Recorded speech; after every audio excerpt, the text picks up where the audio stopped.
नमस्कार दोस्तों, एक नई लर्निंग के साथ हाजिर हूँ और आज की इस स्टॉक स्पेसिफिक लर्निंग में हम लोग चर्चा करने की कोशिश करेंगे एक ऐसी कंपनी को जो कंपनी आप देख करके अचंभित हो जाएंगे।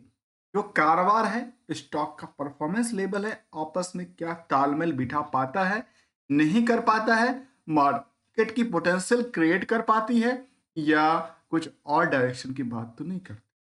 आज की लर्निंग स्टार्ट करते हैं एक ग्लास सेलिंग वाली कंपनी को लेकर के। जो कंपनी कहती है जो वन ऑफ द इंडिया की लीडिंग जो नेम है, ये खास करके डिजाइनिंग ग्लास को लेकर के, डिजाइनिंग ग्लास को लेकर के उनका उसमें बेशुमार नाम की बात की कहती है। जय माता ग्लास लिमिटेड कंपनी का नाम है। और यदि हम मार्केट की स्टॉक परफॉर्मेंस की तरफ देखें, एक नज़र इनकी फाइनेंशियल पोजीशन की तरफ देखिए। इस कंपनी का मार्केट कैप है 32 करोड़ का। प्रमोटर के पास 44% की होल्डिंग है इस कंपनी में। कोई रिस्क फैक्टर की बात नहीं कहती है। कंपेरिजन टू द इंडस्ट्री जो कि इंटरेंसिक वैल्यू है और बुक वैल्यू है, उससे अभी मार्केट टाइम अभी नई रेजिस्टेंस क्रिएट करती हुई दिखी थी। उसके नियर अबाउट आज भी घूमती दिखी है। आरओई आरओसी की आंकड़ा देखे तो एक नेगेटिव कहती है, एक थोड़ा सा पॉजिटिव एवरेट करती दिखी है। और जब हमने कोई कंपनी को सर्च करने की कोशिश किया तो हमने कुछ ऐसे मार्केट से कंपनी सर्च किया जहां पे निवेशकों का जो क्राउड है वो बहुत ज्यादा भरा हुआ है। इसके बेसिस पे, अर्निंग पर शेयर की बेसिस पे 1 रुपए की अर्निंग करती है कंपनी। साथ में देखा जाए तो डिविडेंड की कोई ट्रैक रिकॉर्ड नहीं। डेट टू इक्विटी को लेकर कहती है 0.04 का। करंट रेशियो के नंबर काफी ज्यादा बड़ी कहती है 10.0 का। इन सभी के पीछे कुछ पहलुओं को जरा जानने की कोशिश करेंगे, जहां कंपनी ऑलमोस्ट ये भी कहती है जो हम करीब करीब अपने बिजनेस मॉडल से 47% तक की प्रॉफिट सेव कर पाते हैं, इनकम को सेव कर पाते हैं। अब आते हैं मार्केट में इनकी चार्ट ग्राफ को। देखिए, चार्ट ग्राफ में जब आप देखेंगे पिछले 1 साल के दौरान की, कहाँ इनकी प्राइस 1-1.5 रुपए के आसपास हुआ करता था। बीच में आजकल मार्केट ने नई रेस पकड़ी है और रेस पकड़ते पकड़ते दोबारा फिलहाल यहाँ पे ट्रेंडिंग जो है कुछ दिनों से गिरती दिखी है। चाहे ट्रेंडिंग में आप 1 महीने के ट्रेंडिंग को देखें तो लगातार गिरती जा रही थी, जबकि इस तरह की रिएक्शन इससे पहले भी यहाँ क्रिएट किया गया था। लेकिन आज के टाइम में यहाँ पे वॉल्यूम बड़ी तगड़ी दर्ज करती दिखी है।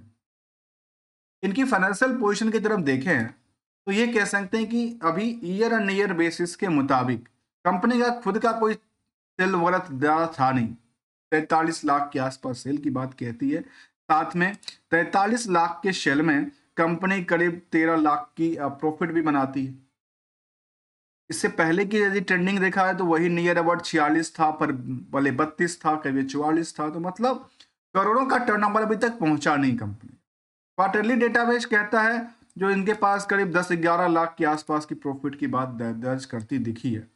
इतना 11 लाख के आसपास, और इसमें 11 लाख में कंपनी 6 लाख की प्रॉफिट भी बनाती है। जिसमें इनकी पार्टों को यदि देखें तो कंपनी सीजीआर के बेसिस पे और कंपाउंडेड सेल्स के मुताबिक जो है सेल्स में लगातार अप डाउन के साथ मार्केट ने सस्टेन करती दिखी है। प्रॉफिट अप डाउन के साथ साथ मार्केट ने हाई पिक देखा है। स्टॉक की प्राइस लगातार बुल साइड्स के लिए अप ट्रेंड की दर्ज करती दिखी है। रिटर्न ऑन इक्विटी इनको सपोर्ट नहीं दे रही है क्योंकि वो निगेटिव इम्पैक्ट डालती है।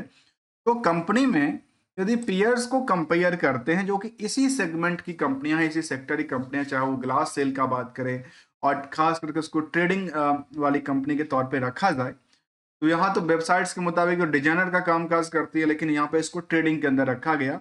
जिसमें ट्रेडिंग के अंदर यदि देखा है तो अदानी इंटरप्राइजेस से लेकर के और विशाल मेगा मार्ट तक की कंपनी शामिल है। उन सभी के रफ्तार से आज भी यहाँ पे जो क्राउड है अर्निंग पर शेयर के बेसिस पे अचंभित करने वाली है।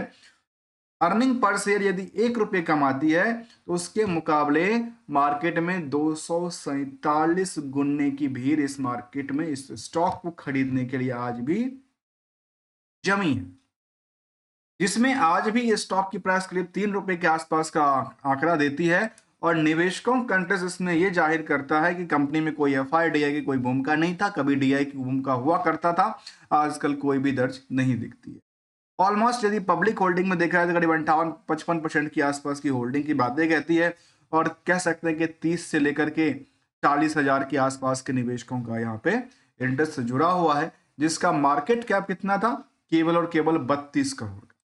यदि हम बैलेंस शीट की खोल के देखें तो इस कंपनी में रिजर्व लगातार निगेटिव इंपैक्ट डाल रही थी। कंपनी के पास जो लोन का था बर्डन वो बहुत ज्यादा दर्द तो नहीं करती है कंपैरिजन टू द कैपिटल को लेकर के, क्योंकि 10 करोड़ की कैपिटल में यदि 12 करोड़ का उन्होंने लोन मिल लिया तो कोई बड़ी हलचल नहीं दिखती है।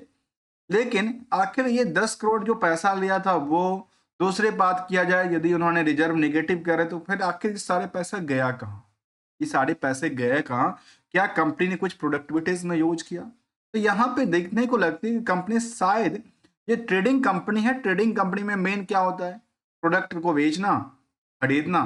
तो यदि इन सब चीजों में देखा तो शायद इनके पास पैसे तो बचे नहीं, शायद सारे के सारे पैसे खर्चा पानी में शायद निकाल लिया गया।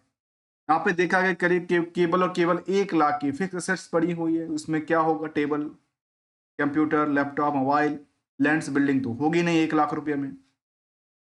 इसके अलावा कहती है कंपनी इनके पास इन्वेस्टमेंट भी उन्होंने 53 लाख रुपए करके रखा है और अदर एसेट्स के अंदर भी करीब 2 करोड़ से ज्यादा की वैल्यू दर्ज करती दिखी है। इसके मुताबिक हमने ये देखा कि ओवरऑल कंपनी ये बात कहती है कि हमारे पास करीब करीब 27% की हम सेविंग कर पाते हैं अपनी सेल्स के आधार पे। लेकिन यदि रिस्क फैक्टर को देखें तो कंपनी में रिस्क फैक्टर बिल्कुल नहीं, क्योंकि इस कंपनी का सेल्स बहुत ज्यादा रफ्तार से चली नहीं, तो कोई उधार है नहीं। लेकिन इनमें डिमेरिट क्या दर्ज करती है, डिमेरिट की बात ये दर्ज करती है जो कंपनी में सब अमीर बनने के लिए दिखते हैं। दूसरी तरफ ये अपनी बुक वैल्यू से 10 गुना बढ़ चुका है और कंपनी का जो बेसिस जो कि खास करके लो इंटरेस्ट रिटर्न की बात किया जाए वो लगातार रिटर्न की बात कहती है।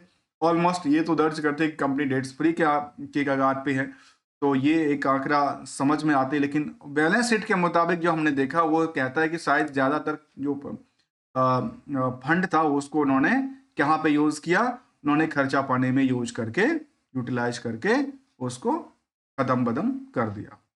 अब आते हैं अगले, और अगला में देखा गया कि चार्ट को लेकर के हमने यदि देखा तो मार्केट में चार्ट में पिछले 1 साल का चार्ट तो ऐसा अवलोकन देता है। यदि हम पिछले कुछ सालों के चार्ट को और बैकग्राउंड में चलते हैं, बैक ईयर चलते हैं, तो ऐसा देखा गया कि केवल एक ही बार नहीं, मार्केट कई बार नई रेजिस्टेंस क्रिएट करती है और उसके बाद मार्केट सीधे के सीधे डिप हो जाती है। और इसके मुताबिक आज भी मार्केट की हिसाब से यदि देखा जाए पिछले कुछ सालों के डेटाबेस के मुताबिक तो आज भी अप ट्रेंड है। लेकिन क्या है, इस रिस्क फैक्टर के मुताबिक कामकाज ज्यादा दर्ज करती दिखी है। यदि लेटेस्ट अपडेट की भी तरफ देखें तो कंपनी में कुछ तरह इस तरह के अपडेट देखने को नजर नहीं आई। कंपनी में आउटकम और बोर्ड मीटिंग को लेकर के अपडेट दिया था, पर अक्टूबर के बाद ऐसा कोई अपडेट नहीं था। अभी रिसेंटली अक्टूबर के बाद अभी दिसंबर ट्रेडिंग क्लोजिंग को लेकर कहा था, अब रिजल्ट आया था उसके बाद ही कुछ मार्केट को लेकर के कहा और समझा जा सकता है। इसके मुताबिक यदि प्रोडक्टिविटी में देखें तो कहती हैं जो एक्स द के सीरीज ग्लास इनके पास हैं। इसके अलावा पैटर्न ग्लास की बात कहती है, इंटेलिजेंट फोस्टेड ग्लास की बात कहती है। जो इनके पास वायर्ड ग्लास क्या होता है मुझे तो नहीं पता, लेकिन हो सकता है कुछ प्रोडक्टिविटीज इनके पास जो पे कहती है ultimate glass solution for your interior and exterior work के लिए कंपनी का कामकाज रहा जिसमें ग्लास का ट्रेडिंग करती दिखी है। दोस्तों हमारे साइड से किसी भी स्टॉक को लेकर, किसी भी प्रोडक्टिविटीज को लेकर कोई भी ट्रेडिंग और एडवाइजरी की बात बिल्कुल शामिल नहीं है। Only as a learning point of view से जो हमारी समझ में आता है वही आपके सामने भी हम रखते हैं। मिलेंगे कुछ नई स्टडी के साथ, तब तक के लिए थैंक्स फॉर द ज्वाइनिंग दोस्तों।